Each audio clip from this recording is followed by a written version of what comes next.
And we are into game number 3. Ladies and gentlemen, allow me to welcome you to game number 3 of the semifinals between the side of Tortugas and Iridescence Gaming, which could be the last game of the night, as Iridescence is currently 2-0 over the Tortugas. They did an amazing job game 1, smashing, delayed game 2 till their Vladimir Dodo floors came online and wiped the rest of the team. It's looking like it might be a 3-0. What are your thoughts so far, Frico? That first game, as you said, Iridescence just start to finish won the game. Tortuga, I think, with the way they approached game 2, they learned from their game 1 mistakes, found a recipe, but were not able to, sustain through the mid game into the late game, and the Vladimir took over. And this game, with the picks and the bans, is going almost 180 degrees from where I thought it would be. Yeah, this is really interesting. For the side of the Tortugas, they are once again on the blue side like game 1. They banned away the Skarner, the Sivir, and the Morgana. Again, taking away the spell shielding bottom laners. And no focus yet on the Vladimir. Instead, once again prioritizing the bottom lane, grabbing the Nautilus. And now one of their specials, this Ezreal. Pants popped off on it last Saturday in groups stages. Doing a fantastic job there as Leona and Jinx come through for the side of Iridescence. And I feel like we've seen these champions on these players before. I don't know if I can tell or not whether this is a little deja vu going on, but I seem to remember Tide doing incredibly well on this Leona. Yeah, this is... I'm somewhat disappointed in Iridescence here. Karthus was an absolute monster in game 1, and we're going to see Sejuani instead, with Karthus, to my knowledge, not being banned by the Tortugas. Well, one of the things the side of Iridescence has going for them is the fact they are up 2-0. That gives them the ability to kind of flex, grab some new champions. Maybe they just want to warm up a Sejuani before they potentially play in the finals versus Scum Gang. So they say, you know what, we already know Karthus works in game number 1. Even though it would help us to maybe guarantee a game 3, we're going to give our players a little bit more practice and grab ourselves a Sejuani and Aatrox from game number 1, as the Braum and Cassiopeia get locked in for the Tortugas, which means Braum is the support. Nautilus will be headed towards that top lane, making Cassiopeia the mid lane for the Tortugas. This is a very interesting development from the Tortugas side. I'm going to say that in a little chat we had between ourselves during the break, I figured I would see a Varus or a Vayne, and I was completely wrong in all aspects, as neither were picked or banned. I'm just... This is very interesting, especially because if you try to put all the pieces together and analyze compositions, you say, let's take a look at that top lane. Aatrox versus a Nautilus. Even though he's AP, he's fairly immobile. Aatrox enjoys smashing tanks. That is nervous-making. Syndra has great range against Cassiopeia in the mid lane. They don't have really a great frontline tank besides that Nautilus, and I guess you could say Braum, but again, as always, he's going to be a little bit gold-starved as a support. I am confused by the side of the Tortugas compositions, but that means that we are into the official picks and bans, ladies and gentlemen, and the Tortugas have an opportunity to blow us casters and you, the audience, away and show us something we aren't expecting to see.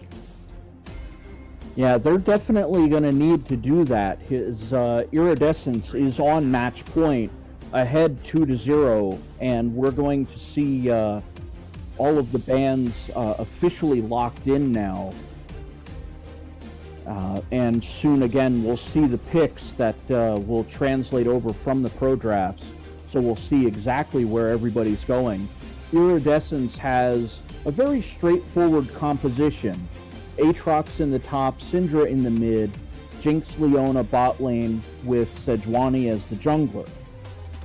Well, and again, when you're looking at the composition from Iridescence, to me, that is a terrifying composition because of their ability not only to deal super damage with the Syndra Unleashed Power, you also have Aatrox that we saw in game number 1. Once he started to get a couple of items, he was just destroying people's health bars, and then, of course, the Jinx. But when you also look at the fact that every single champion brings some to a massive amount of crowd control. You've got Leona with her Q and her ultimate, Sejuani with her stun and her ultimate, Jinx with the Flame Choppers, Aatrox with the Infernal Chains, and Syndra who can AoE stun many people in a large team fight or pick from a massive range away a quick stun for the team to follow up and grab the kill. So all the members of Iridescence Gaming bringing some level of damage and then a huge amount of crowd control. This is echoing right back to game number 1, in which the Tortugas struggled so heavily against. Now, I will say that I see a silver lining on the Tortugas side. I don't know if we want to start looking into the matchups right now, but I absolutely love the Cassiopeia right now. Yeah, go ahead, talk about the silver lining. What is it that you see? Because I really see the Cassiopeia, as much as we're talking up Iridescence, getting into that late game, and they're going to be absolutely scary if they get there.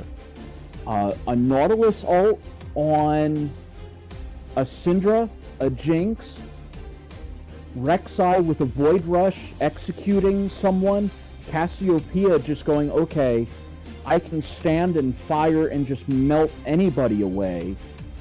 I really like the Tortugas' individual parts here, but as a team, I don't know if they're going to be able to pull it together, because one thing I want to point out is bot lane party time is relocating into the mid lane and piloting the Cassiopeia, and Grey Anatomy is going to support now and be piloting the Braum.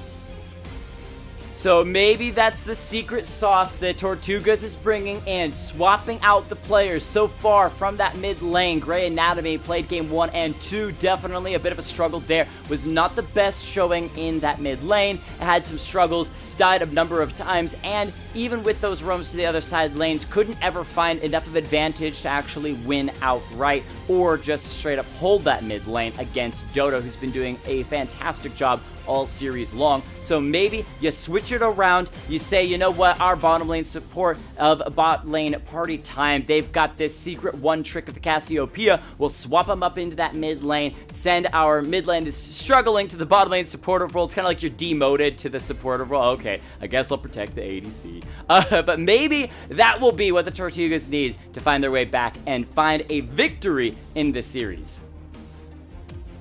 Yeah, they definitely are changing things up, but unfortunately I would have liked to have seen a change like this if if they were able to take game 2, have the series at 1-1, then you can try to be a little more creative and go, okay, well, that didn't work, let's go back to what won us game 2, because they'll again be on the red side on game 4, but it didn't quite work out that way.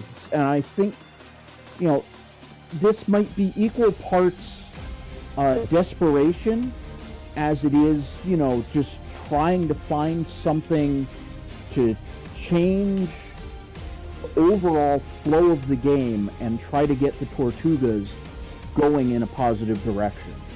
Absolutely. All right, let's go ahead and roll through the players and what champions they are piloting this game before we get in and get too much further with the analysis. For the side of the Tortugas, game number 3, the last chance for them to find a single victory. Taiho with the Nautilus in the top lane. Savado, who does a monster in game number 2. Going to try a similar thing with Rek'Sai in game number 3. In the jungle, bot lane party time. Cassiopeia in the mid lane. Pants taking the Ezreal into AD carry role. And Grey Anatomy rounding him out with the Braum in the supportive role. And on Iridescence's side, we have Yasuo on the Aatrox, this time in the top lane. Brickburner piloting Sejuani as the jungler. I believe a substitution for this game, perhaps. Dodo Flores on the Syndra in the mid lane, Carry on the Jinx, and Tide on the Leona in the bot lane. So, talking about the junglers from last game, Salvado on this jungle, Rek'Sai. One of the things he did so well last game was put a lot of pressure into that top side, help out that tank actually survive a lot of the laning phase. Did really, really well. And Rek'Sai is well known for being a pretty hard jungler at the beginning of the game. She definitely can gank. She has that ability to flash, knock people up. And so there is some gank potential. However, you are limited on basis of usually having to rely upon your flash. So expect Salvado to not quite be as aggressive in trying to jump into those lanes, but still trying to focus on getting his team ahead somewhere. Maybe that top lane Nautilus, maybe it's the bottom lane. Ezreal Braum fairly safe, but if I had to pick a lane, I would definitely say this mid lane Cassiopeia. Take it against the Syndra. She's fairly immobile. As long as you can avoid her stun, you burn her barrier, her flash, and then you come back for a repeat gank, do it all again, and get Cassiopeia fed. If she goes 3-0 in lane, you're going to have a much better time getting a victory in the game. Well, just like game 2, where we had a mid laner take over the game with the Vladimir on Iridescence's side, I believe the Cassiopeia on Tortuga's side has that ability to potentially, in that mid to late game, just start to assert dominance over the game. But we'll see how it plays out. One thing I do want to point out is Rek'Sai can tunnel and unburrow after tunneling in, so if you happen to catch an Aatrox a little too far forward, it is a little harder to land the pop-up from an unburrow with the Rek'Sai. But something that we can point out here that I don't think was a reality in the second game is Iridescence is much more gankable all throughout the lanes, where the Vladimir could just pull away, get out of trouble. Morgana lands a Dark Binding, and we saw it happen just takes the lightning rush. And, I think you can see Rek'Sai more active in all the lanes. Syndra, very immobile. Leona has to be point blank to land the stun. Rek'Sai can just go right underneath the Flame Chompers of Jinx. So I see a lot more action on Rek'Sai in the way of being able to assert dominance globally instead of just focusing solely on the top lane like last game, because it was really the only lane the Hecarim had available to reliably gank into. Yeah, I agree. So, with everyone being a little bit more gankable, maybe Salvado on that Hecarim, he found so much success, 6-0 in lane. Maybe he can do it again this game. If you got emotes, if you got some hype, put them in the Twitch chat. We want to see them. We want to hear them. As ladies and gentlemen, we are into game number 3 right now between these two teams. One of these teams is going to be moving on to the finals for the Amateur League Invitational Tournament tomorrow at 3 p.m. Eastern Standard Time, and it might be decided by this very game. Yeah, if Iridescence is able to win this, they will take the series. They are up 2-0 right now and on match point. Tortuga's actually fanning out a little bit, not trying anything too cheeky. We saw last game, in game 1, catching Leona out with a dredge line by Nautilus, getting an early flash. Yeah, they could have tried something similar again, but they didn't want to do anything crazy or dangerous. They sent that Nautilus straight to the top lane to make sure that he was in lane in time to be there for those waves. And one of the things that they also had was that Braum. You think about a hook by the Nautilus immediately into the concussive blows of this Braum. Could have guaranteed a potential first blood for themselves. Not going to find it, not going to do anything crazy. And it makes a little bit of sense when you're a team that is currently with 0 wins. You're desperate to find something, and you don't want to be the one that makes that big mistake. mid, you don't want to immediately start the game off by burning flashes for no reason. So they play a little bit on the safer side. We'll see if that is worth it, though, because when you lose out on any of those advantages, it could definitely hurt you in the long run. Quick note, we do have an Infernal Drake start to the game, so that could add some little bit of spice to our third game of the day. Yeah, finally, something other than a Mountain Drake to start us off here. What was it? The first 4 Drakes, the first 2 Drakes of both games were Mountain Drakes, and then switched to Wind Drakes. So, not exactly the most exciting Drake RNG pool, but a little bit better this time around, as we'll have to see how this Nautilus does in the top lane. He's got lots of CC, he's got that passive to root up the Aatrox. However, I still feel like the Aatrox's pressure is just going to be a bit too much. Quick note on that, Taiho started with the Doran's Ring, so he definitely is leaning heavily into the AP that Nautilus has with those recent buffs. Yeah, this will be interesting. Now that I've had some time to think about it, I'm almost going, okay, if Malphite would have been an option in Taiho's pool, that, I think, would have been a great option here. But again, you know, we'll see what happens going forward. If there's a game 4, maybe we see that Malphite come into play. Oh, that actually would have been a pretty good one for last game. Think about it, the pairing of that AoE ultimate and the rest of the team. Rek'Sai is pinging towards the bottom side of the map. Hasn't been warded, so hasn't been seen. Can come in, look for the Jinx. Carry, gonna be the target. We'll see if the Jinx wants to flash away. There's the Unburrow from the Rek'Sai, dropping them low. Leona could actually be to the target. Tide will fall. First blood once again going to the support, but it's still a first blood for the Tortugas. Yeah, I thought, a little bit too far with the tunnel, but it was to isolate the Leona away from the Jinx as they turn and secure first blood on the Leona. Oh, and the Ezreal going to be going and getting a little bit of poke onto the Jinx. He's going to throw out the Flame Chopper, so Great Anatomy has to back away. However, great pressure from this Rek'Sai. Cleaned out the bottom side of the map and then immediately headed towards that bottom lane. Not only getting the flash, but also the helpful kill on that Leona. Now, quick to note, though, the enemy team responding by stealing away the blue buff on the top side of the map. Rek'Sai did start to go into Iridescence's bottom side jungle. However, it's all been cleared away, so instead heads towards the mid lane. There's that knock-up looking for the Syndra. She's going to throw out that barrier and flash away. This is exactly what we talked about during picks and bans. You get both the summoner spells down, you go farm for a little bit, you come right back to mid lane and do it again. Rek'Sai still has yet to burn the flash, so still has a way to guarantee a Unburrow knock-up when he wants to. Yeah, this is going to put Syndra in a very vulnerable situation for, I believe, 3 minutes on the barrier and 5 for the flash. So I expect to see a little more action in the mid lane with a repeat showing from Rek'Sai. Alright, now Rek'Sai has been clearing out his topside jungle, getting a little bit back there. He is down a couple of camps to the Sejuani, but not that much. And he's actually unseen on the top side of the map at the moment. He's going to be going in, looking for the Aatrox, the root from the Nautilus. They're setting it up. They're forcing the flash, and a great hook by Taio. Are you kidding me? They take down the Aatrox to the top side. It's a 2-0 start for the Tortugas, as the fight in the mid lane going to drop Dodo down to about half, with both of them backing away.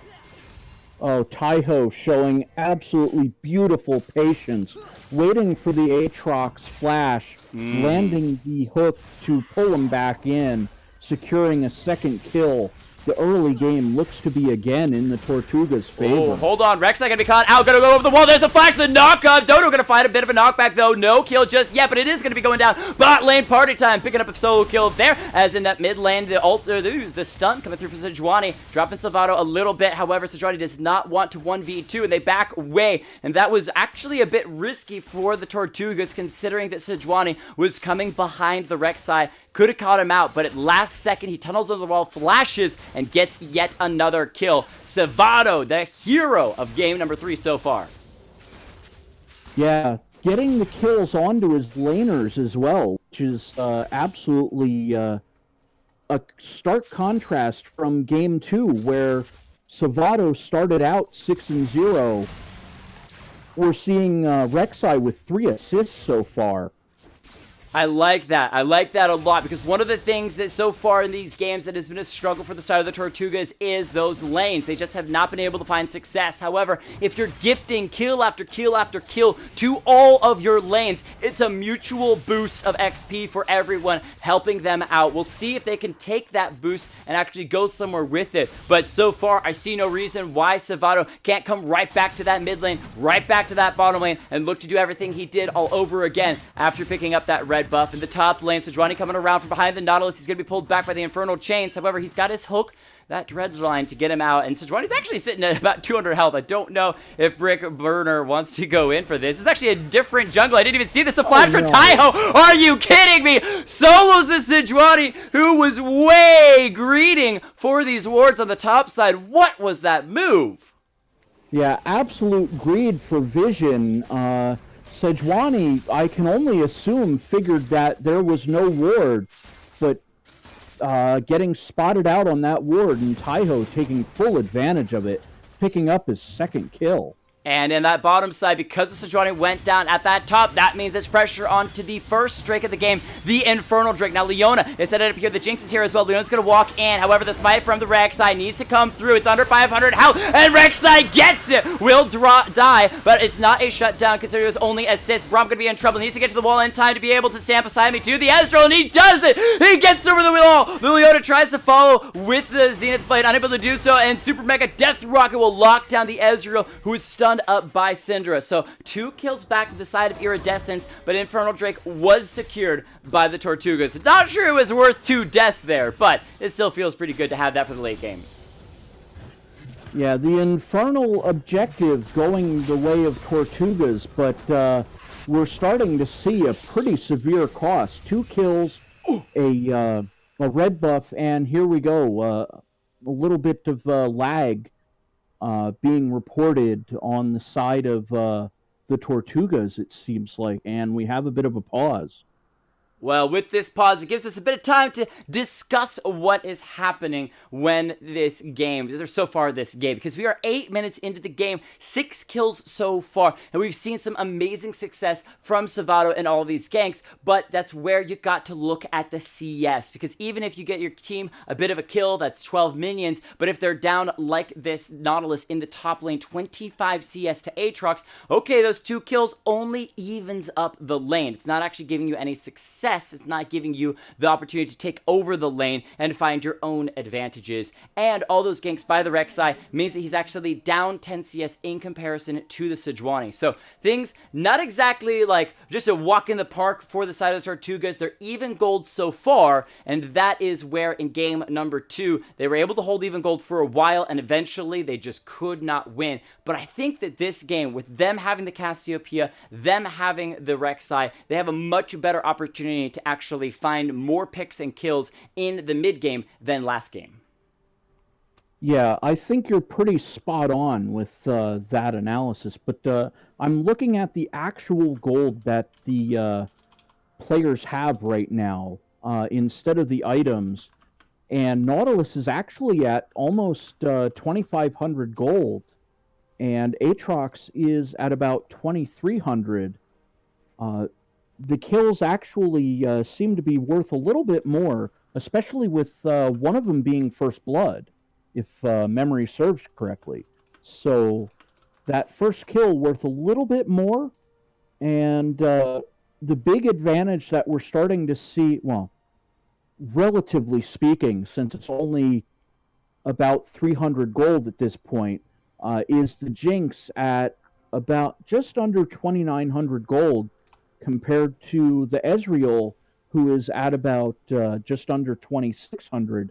So we see the disparity there, with Jinx having a lot of the gold difference in the Iridescence team side favor, whereas the difference advantages on the Tortuga side is spread out a little bit.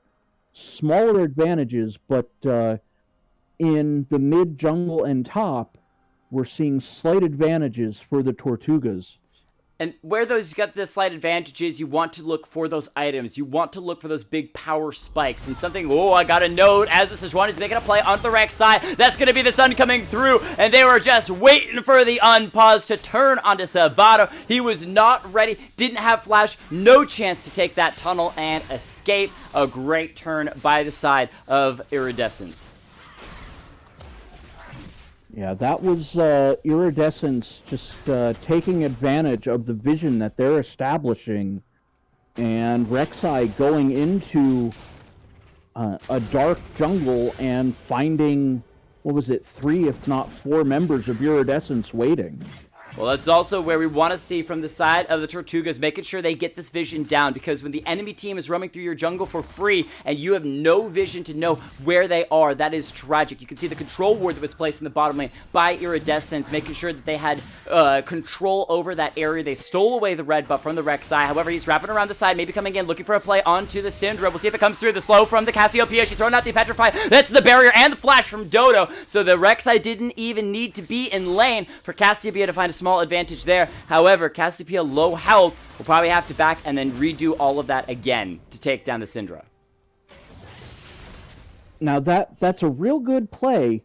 If we see Rek'Sai and Cassiopeia back, we might see a play for the Rift Herald. Oh, Salvato is in a bit of a dangerous spot. Hold on, walking away from the jungle at the moment as Aatrox and the Sejuani both trying to collapse. He's going to take the Blast Cone, may elect to execute himself. That's looking like what he wants to do. Everyone, F's for respect in the chat for Rek'Sai, forced to die under a turret all on her lonesome. Sad stuff there for poor Rek'Sai, but it gets out with an execute, so, you know, good stuff.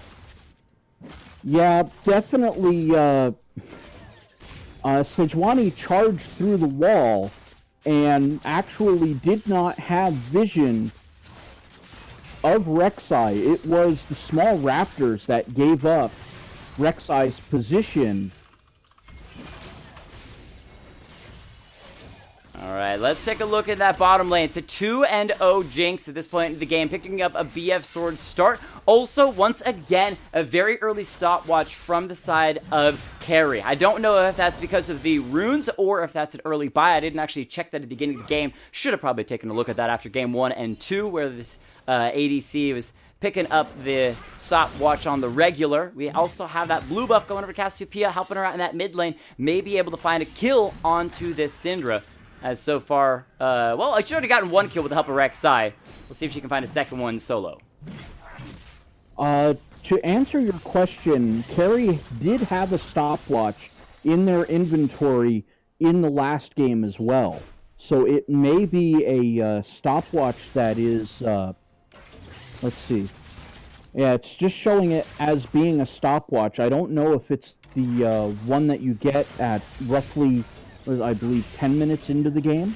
Yeah, I think that's what it is, and I feel like it's very possible that the Carry is running that rune just because he's been able to pick it up so many games in a row. Hold on the top side, Rek'Sai coming in as Yas forced to engage. There's the knockup. He's going to pop the World Ender, just getting that little bit of movement speed to get underneath the turret, but he's also burned the flash as well. So Salvato continuing to be successful with these ganks. Hold on, now he's going to hook the Alistair or the Aatrox right back in. They might be able to take him down. Rek'Sai's ult is out. He goes underneath the turret, and Salvato finds his first kill of the game. Well deserved with all the aggression on this top side, and somehow everyone was questioning it, but Taiho is making this top lane AP Nautilus look so good. 2-1, and now play on the bottom side as they're going to be in trouble. He's able to arcane shift to the wall. The Sejuani is taking up the turret. However, that's the ultimate out of Leona. She's going to find herself a kill. The Ignite comes ticking away and takes him down. Now Gray and Natalie forced to hide underneath his turret as 3 members of Iridescence pick up his ADC, and the Syndra coming around over the wall, maybe looking for the re-engage. Rek'Sai is here. We'll see what Salvato can do as the Syndra going to find the sun onto the Brumbies, trying to stand beside me. Oh, and a great Unbreakable to absorb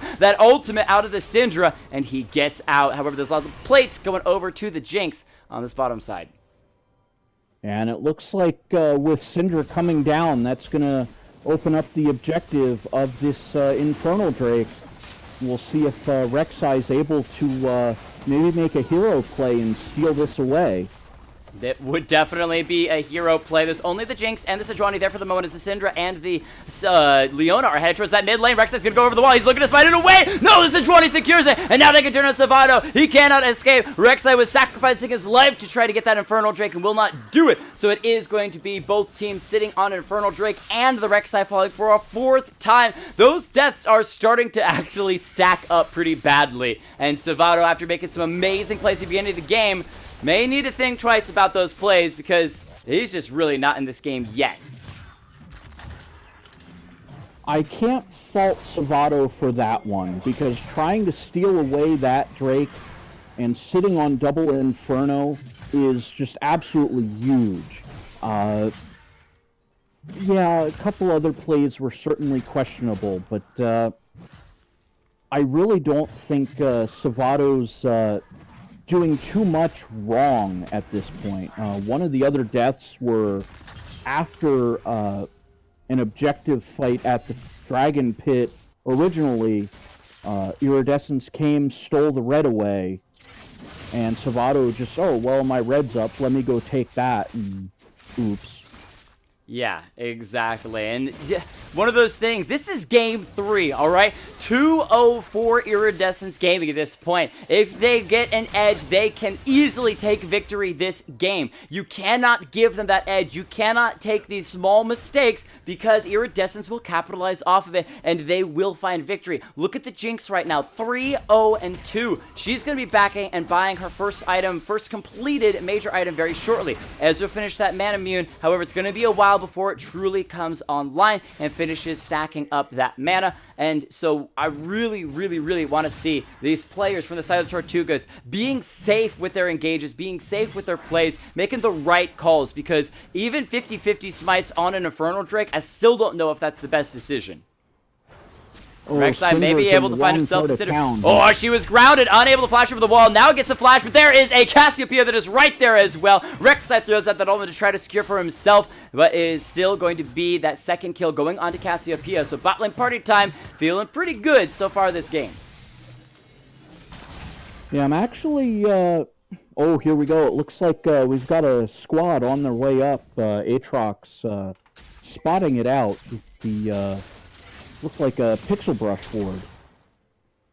We'll have to see what's going on here as the 6 kills to 5, still keeping this game pretty even in gold between those two teams. But look at that bottom lane. Leona's got that solo play up and available. Yas to the top side trying to steal away the Rift Herald. Might be able to do it. Soranji is here. She's going to smite it away, but it's a 2-man petrify by the Cassiopeia. Looking for the Aatrox. He doesn't have the World Ender. He will fall, and Taiho will pick that up. 3rd kill of the game as Sejuani had to flash away. Was not able to. No, hold on. Hold on. Hold on! The Rek'Sai for the Tortugas actually smited the Rift Herald because Nautilus is currently sitting with that in his inventory. I didn't see that smite come through successfully. Huge play by Savado to take that neutral objective away from the side of Iridescence. Yeah, neither did I. I am absolutely shocked that Tortugas were able to win that Rift Herald. I figured they were giving up the Rift Herald to turn around and win the re-engage and take down Aatrox and Sejuani. What I'm actually surprised about is Taiho should have used it immediately. That would have been the first turret, almost guaranteed. Oh, yeah, maybe hoping to get a little bit more pressure somewhere else with it, but if he had popped it immediately, would have guaranteed first turret. Ooh, mid lane might have been first turret for the side of Iridescence. Syndra just unable to actually take that turret. Might just shove this wave in and secure it for the red side, as they have found a lot of success in that mid lane, and those plates do stack up in gold overall.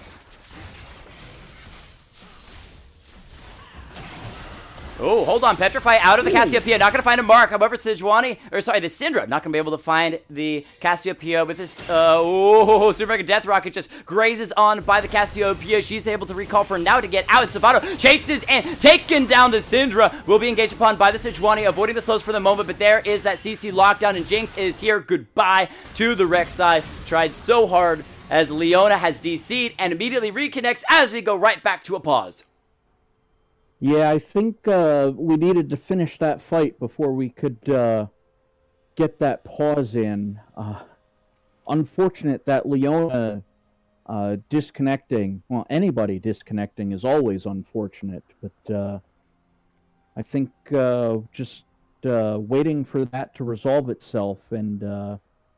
Well, what I determined was, especially in really important series, is what happens is people have these connection issues. They put these pauses on the game so that way they can jump into the stream and kind of tune in, listen into what the casters are saying. What are they saying? I know that we're 3 minutes ahead in the actual game, but let's just kind of get some detailed analysis as to how we can potentially get back into the game. And then once they get the information, they feel more confident, then they hop back into the game. I'm totally kidding, but it would be pretty funny if a team tried to do that, especially being 3 minutes ahead. And don't take my analysis. I earlier got called out for a terrible champion choice in the top lane. Don't do that. But we do see first turret of the game is going to successfully go over to Iridescence Gaming after winning that fight. So they will be continuing to stack up that gold. They actually have the gold lead now after being down to even for most of the game. And they can turn potentially onto this Drake that is coming up in less than 30 seconds. There it is, the Ocean Drake spawning right into the hands of Iridescence.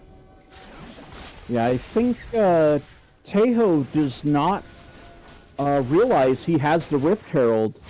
This could be used even in the mid lane right now, and just surprise, we're going to make an objective trade of your mid turret for, well, you can have the, there it is. Ocean Drake. He's going to drop it. The rest of the team for the side of Iridescence have already claimed the Ocean Drake, and there's a minion wave to catch the Rift Herald, so Shelly not going to be charging onto the turret anytime soon. 3 members locked in by the Solar Flare from the Leona. Sejuani trying to go and see what she can do. However, a great Braum Unbreakable stopping the ultimate from Syndra for doing that much, but the Aatrox is flashing in. He's destroying the backline for the moment. Ezreal forced to flash away. The Nautilus on the back foot as well. Braum trying to do what he can with the stand behind me, but he might be going down. Super Mega Death Rocket dropping the members of the Tortugas that are left after that fight low, and you can see when they're trying to run away, the Tortugas are just picked off one by one by that chain CC from Iridescence, and now they could potentially secure a second turret in that mid lane.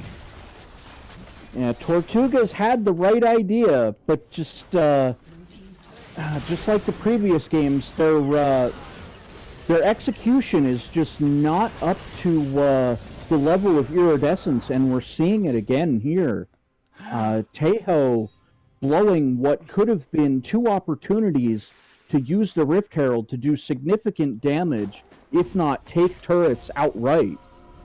Well, they do eventually get that turret in the top side, their first turret of the game, with the help of those Winions. However, no one was around for that local gold to get that extra boost. As you said, they could have definitely had that on the Nautilus, currently sitting 3-0, completed the Rod of Ages, so trying to get a bit tankier to scale towards the later stages of the game. But these team fights are just once again not working out for them. The timings are very poor, their grouping and decision making is just rough, and Iridescence is showing why they are absolutely contenders for these finals. They have been looking so good all 3 of these games, even the games that they are fairly even. You can see their decision making, as Yasu's decision making in the bottom lane may not be working out so well. He's going to toss that World Underrun just to scare away the Tortugas as they were trying to come in for a gank. Top lane turret going to be dropping to Jinx as Pants is all alone, and the turret falls, giving 3 exterior turrets to the side of Iridescence Gaming. Jinx actually going to be chasing it onto the Ezreal. The Zap is going to miss. He's going to be turning Baron. A little bit of damage to the Braum is there as well, though, to slow the fight,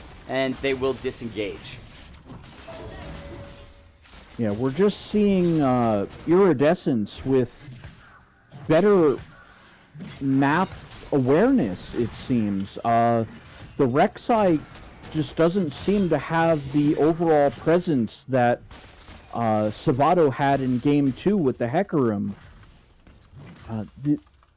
It's just Tortuga feels like they're a step behind. They're constantly playing on the back foot. You actually heard from Team Liquid during MSI. Their struggles during the group stage was the fact that they were trying to play a responsive composition. They were trying to be the ones that said, you know what, we'll let you make the play and we'll respond better. But in this kind of meta, when you have the advantage, you can snowball it so easily. It's very difficult to play that type of composition correctly, and you can see how much struggle they're having. This time, they're trying to play with the Rek'Sai on the forefront. They were trying to make those ganks, give give the lane some advantage. However, once again, after the laning phase goes down, and we're talking about grouping and full-on 5v5 team fights, or 4v4 in this case, it's not working out for the Tortugas. Aatrox solos the turret on the bottom side, now can chase into secure, maybe a kill onto the Nautilus as well, as he's trying to use the Dredgeline hook to get out, and the poke and harass from Iridescence in this mid lane, continuing to whittle away. Super Mega Death Rocket even used by the Jinx, trying to secure the Nautilus. He'll be able to just sidestep it. Oh, MSI, the crushed dreams of What? No! Oh. No crushed dreams for NA. Oh. We got a team into the finals at MSI, baby. Maybe they didn't win. Maybe they went out in an 0-3 fashion. I'm just happy and super proud that we had a team get into finals against an EU team. It wasn't even like a China or Korean team went in there, as Nautilus is going to be looking to go down just as fast as Team Liquid in the finals did. Spoiler alert, for those of you who haven't seen it, you definitely should have seen it by now. No fault of mine. Just like if you haven't seen Infinity War, I can spoil that all day long. Ooh, Ezreal, ult, True Shot Barrage going to come through, getting a little bit of health off of the members. 3-member petrified by the Cassiopeia, locked up by the Braum ultimate, but you can see the stats are just not there. Syndra gets out with under 200 health. The members of Iridescence Gaming are unkillable as they walk away, picking off 2 more members and securing a 5th turret of the game. They can rotate and pick up a 3rd Drake as well. Everything is going in their favor.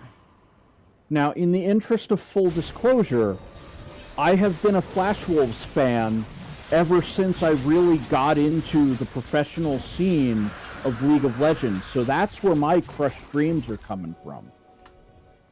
You know, okay. Watching day 5 in, day 1 through 5, because Flash Wolves was more like Trash Wolves, but, you know. That's fair.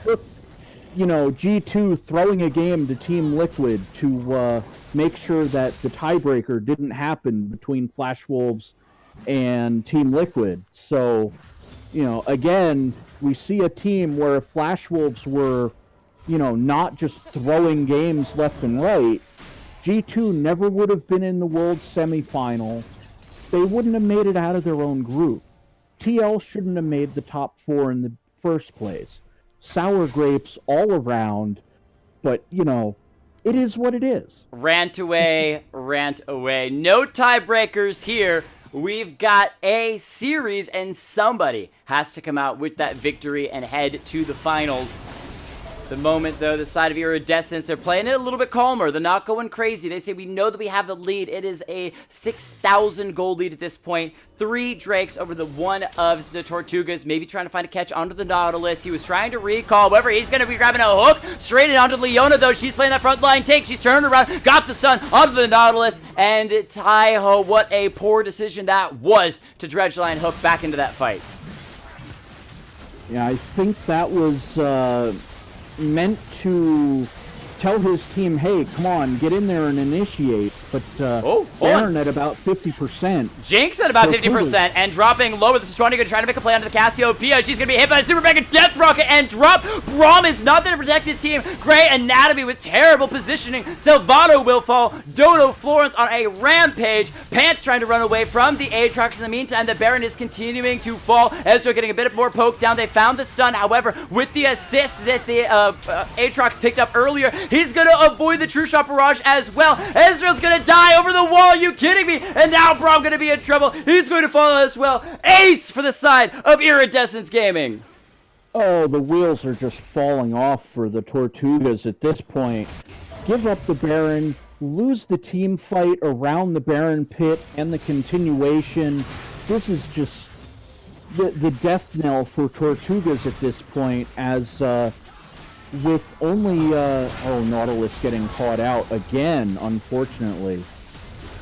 Yeah, just poor positioning, and you're seeing the CC chains from the side of Iridescence just coming in huge. A stun from Syndra, a stun from the Sejuani, a stun from Leona. Chase them down. You got the damage dealers with the Syndra and Jinx online. Aatrox is huge. He's finished off 2 massive items, and now they can look for the top lane inhibitor. They can then take that and rotate to the mid lane, as there is a huge wave crashing there as well. They might just look to end the game off of the next team fight?